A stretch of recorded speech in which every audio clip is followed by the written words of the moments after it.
Rafael Aita desarrollará el día de hoy un tema vital para entender realmente nuestra historia del Perú. Y vital para poder entendernos como nación y mirar así por fin y de una vez con los mismos ojos y los mismos objetivos el futuro de nuestro país. Rafael Aita nos expondrá una charla muy interesante sobre la leyenda negra, por un tiempo aproximado de 30 minutos. Démosle por favor un cálido y fuerte aplauso a nuestro primer expositor.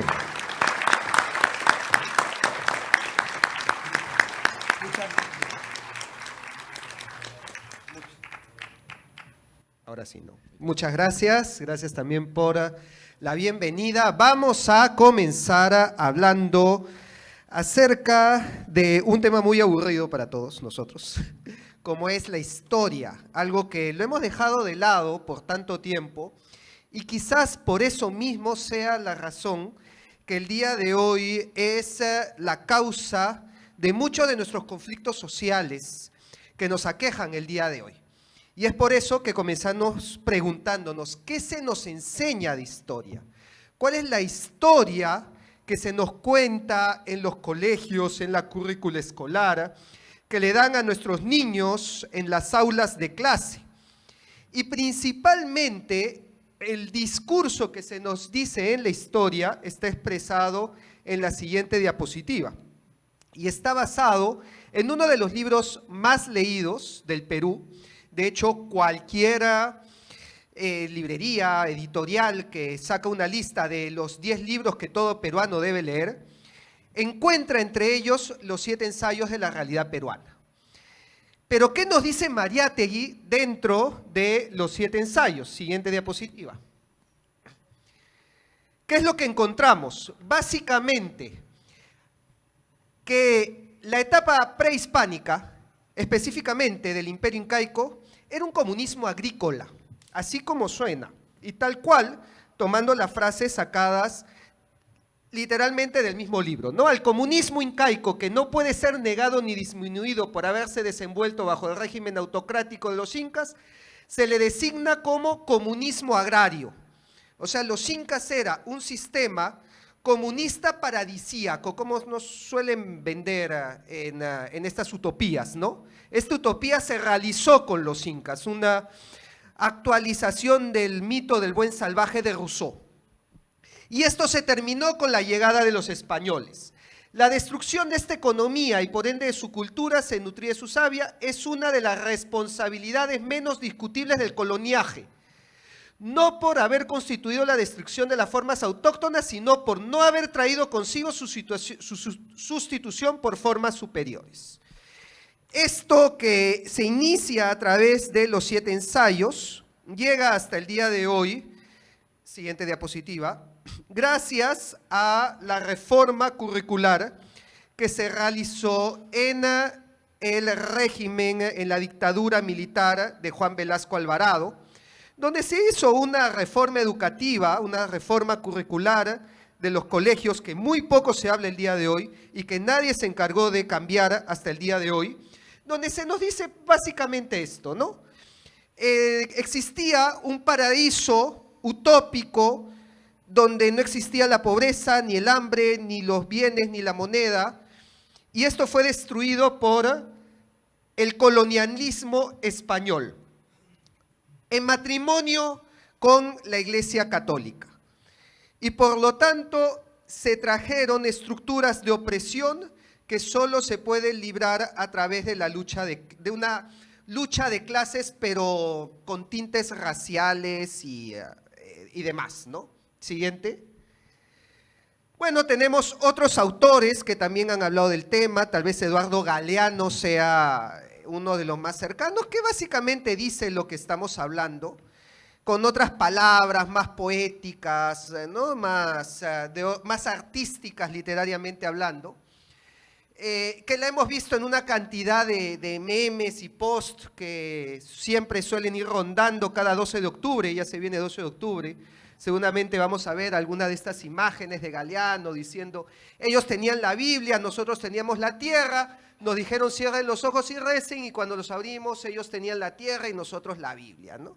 En 1492 descubrieron que eran indios, que están en América, que estaban desnudos, que existía el pecado, porque antes de ellos eran puros, inocentes, inmaculados, y vivían en el paraíso, hasta que se dieron cuenta pues del mal existente en la civilización, Rousseau modernizado, y que nos llega a nosotros justamente a través de esta reforma de Velasco, en que se traduce como ahora para liberarnos de esas cadenas coloniales que han subsistido después de la independencia, porque la independencia fue también un proceso criollo, solo se puede hacer a través de la violencia, de la lucha, del enfrentamiento, sale a las calles, ¿no? Y reivindica tu pasado indígena oprimido y subyugado.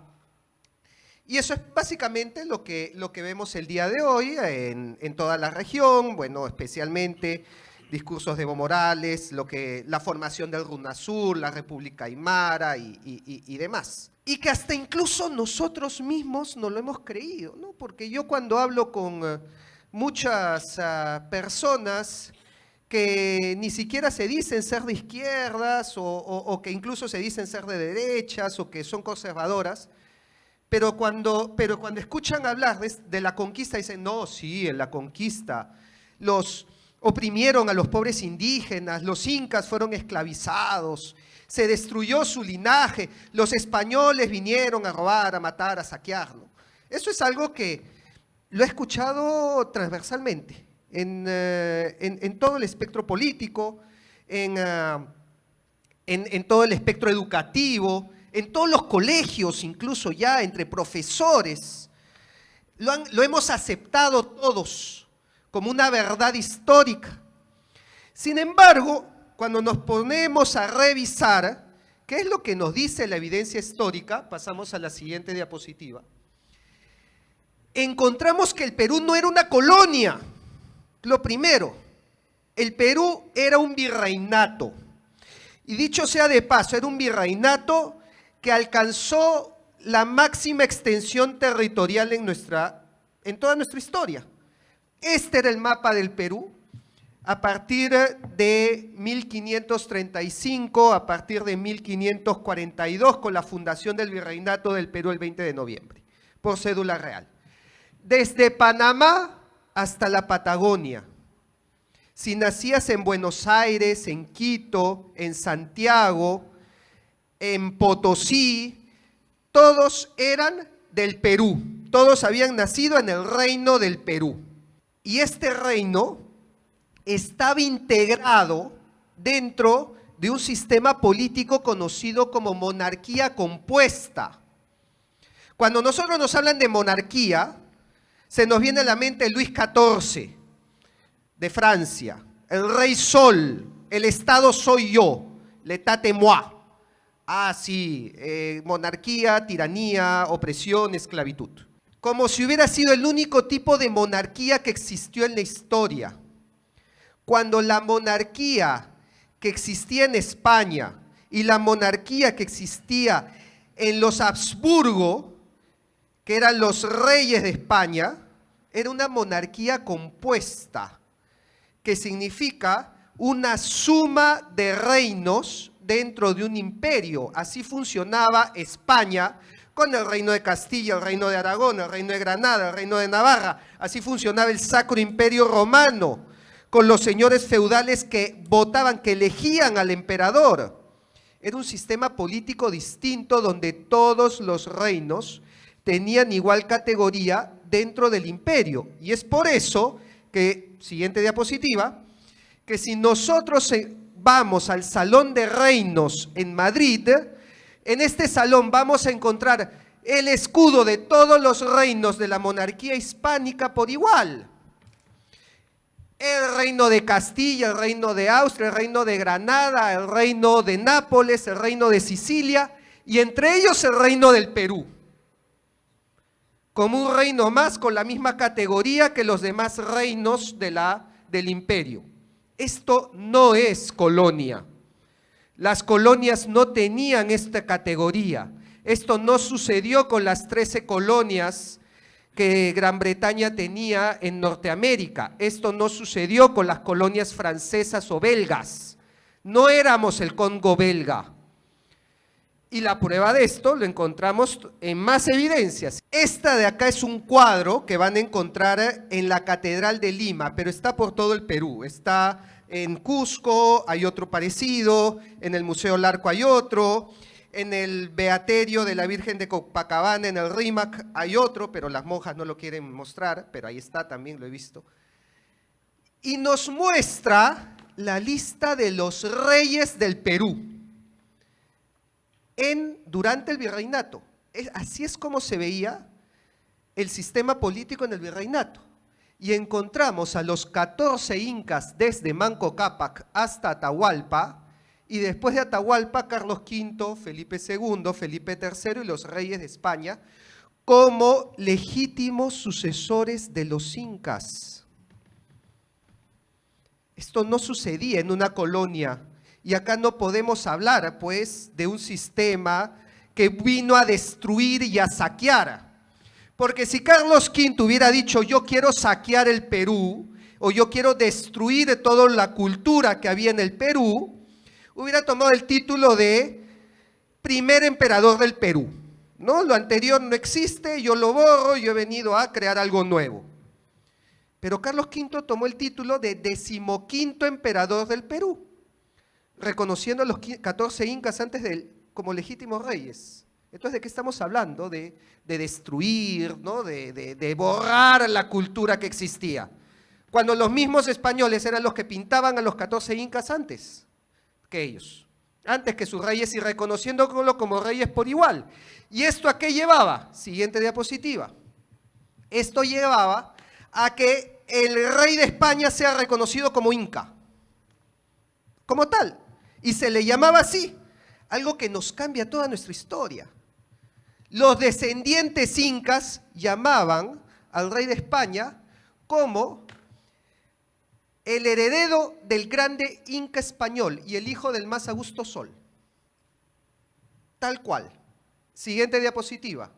En este cuadro también, que está en este mismo beaterio de Copacabana, hay otro texto interesante que aparece acá, pero si le damos clic se va a ampliar.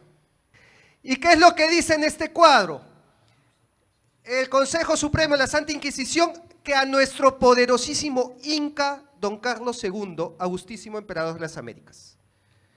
Lo llamaba como el título de Inca a Carlos II, que era rey de España, Carlos II de Habsburgo, el último rey de la dinastía Habsburgo.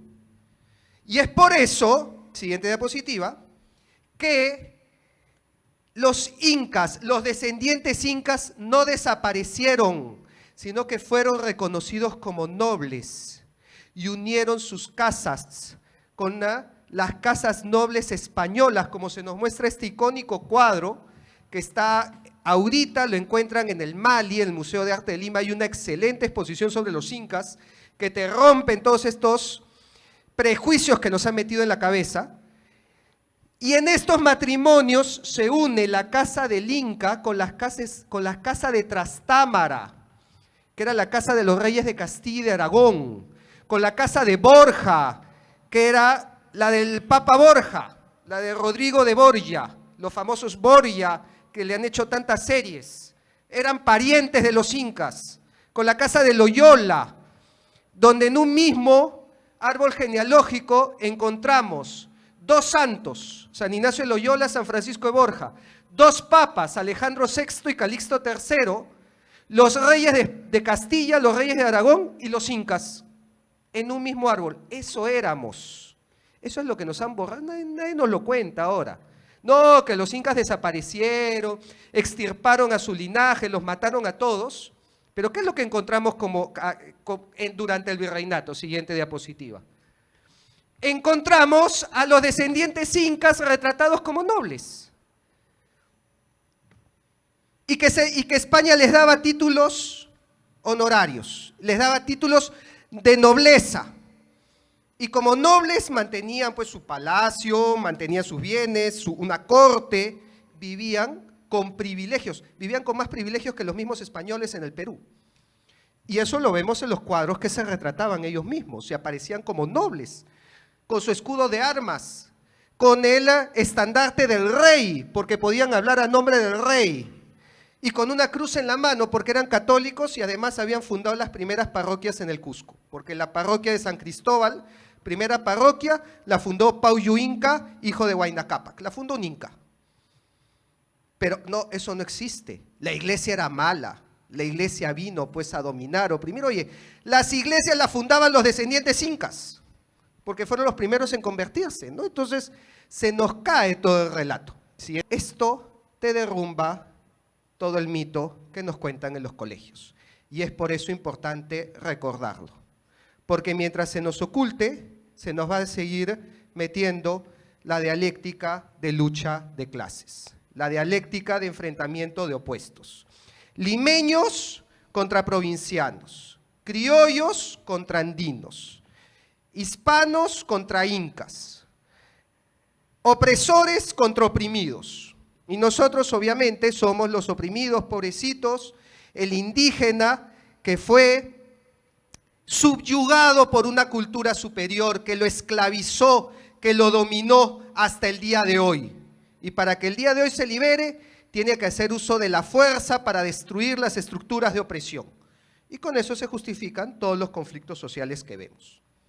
Pero lo que hay detrás de eso es una dialéctica política, es un discurso sin base histórica.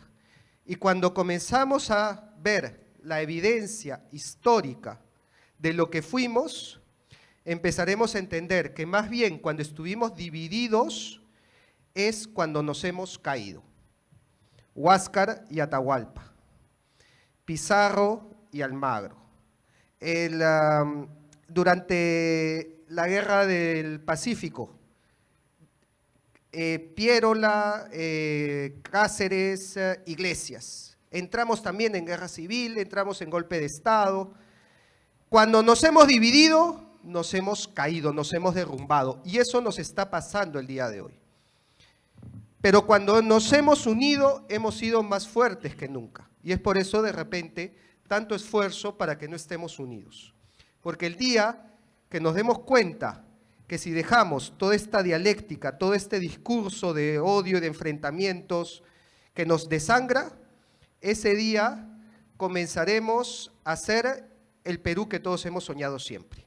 Así que está en nosotros el comenzar a desmontar todos estos mitos para extirpar tanto odio que solamente nos fragmenta, nos divide y alimenta intereses exteriores. Eso está en cada uno de nosotros, así que yo solamente quiero darle este mensaje. Y si quieren profundizar más en toda esta información, ya saben dónde encontrarme, en mis redes sociales, canales de YouTube. Ahí he entrevistado descendientes incas, ahí he entrevistado historiadores, todos los que no reciben espacio en los libros o en los medios oficiales, hablan en mi canal para ir desmontando todas estas mentiras que nos han metido por pura política. Así que, pues, van a encontrar ahí mucha más información y por mi lado, solamente les dejo este mensaje. Muchas gracias.